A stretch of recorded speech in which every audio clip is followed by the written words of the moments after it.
What nature presents to us in life has great significance. As I've often said, from an alchemic point of view, nature perfects her fruit in man. All things are in the process of transmutation to become man or woman.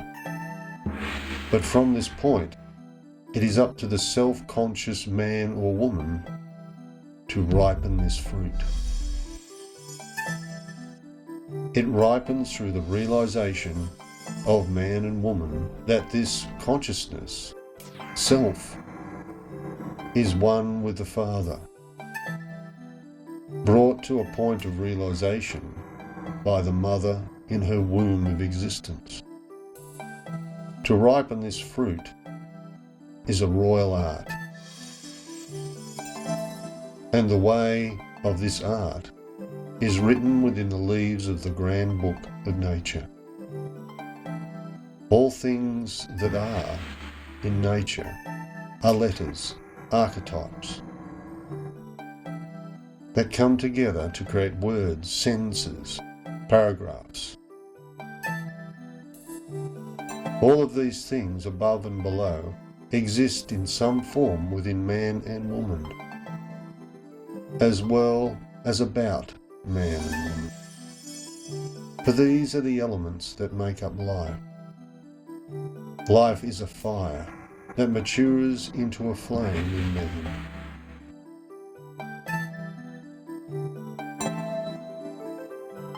The spark matures and returns as a flame, shining its light within the darkness of the ignorance of sleep. The issue of polarity and its resolution was demonstrated in the archetypal story of Christ's crucifixion among the two thieves. One turned to the central Christ and transcended. Whether we are male or female, when we find the central path, turn towards it and embrace it. Do not try to become what you are not. Turn to the centre and become what you are. In the caduceus, the winged globe is 3 in 1. Below, the two serpents create an 8 as they embrace, and in their embrace, they change polarity as they cross the central staff of the wise. 8 is the Hebrew letter Chet, the card of the chariot or Merkabah, the vehicle of ascension. 8 is also a womb, the crucible of the mother, wherein the life of our fruit grows to maturity.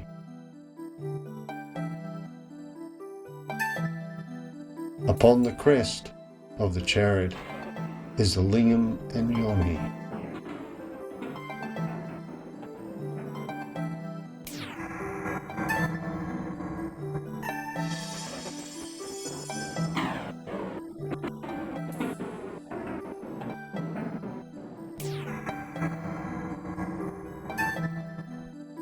The two serpents of the caduceus, polarity changes at different stages of their embrace.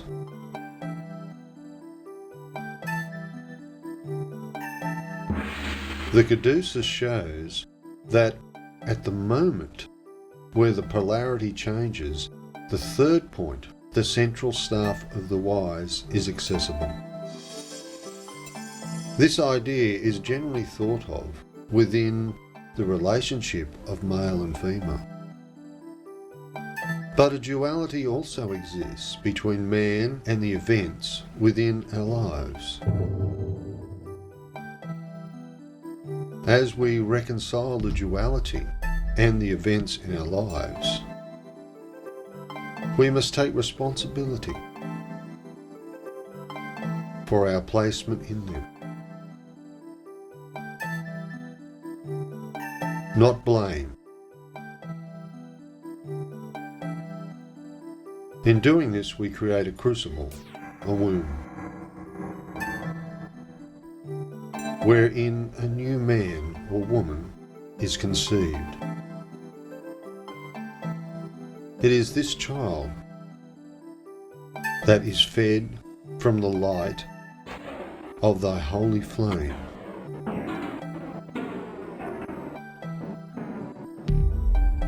the central staff of the caduceus. For the Lord your God is a consuming fire. But ye that cleave unto the Lord your God are alive, every one of you, this day.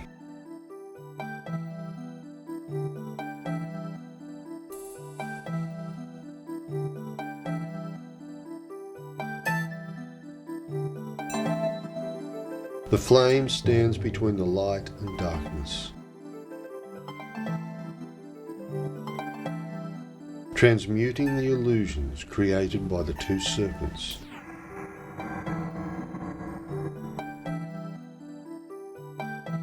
And from this process, the light emanates, as the thief that turned to Christ. And the Master said, if two or more are gathered in my name, I shall be there.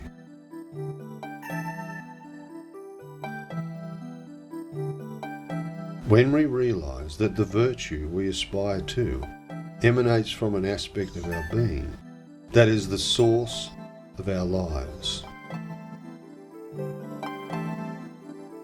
and the creative force behind the events in our lives, we begin to surrender to our God Self.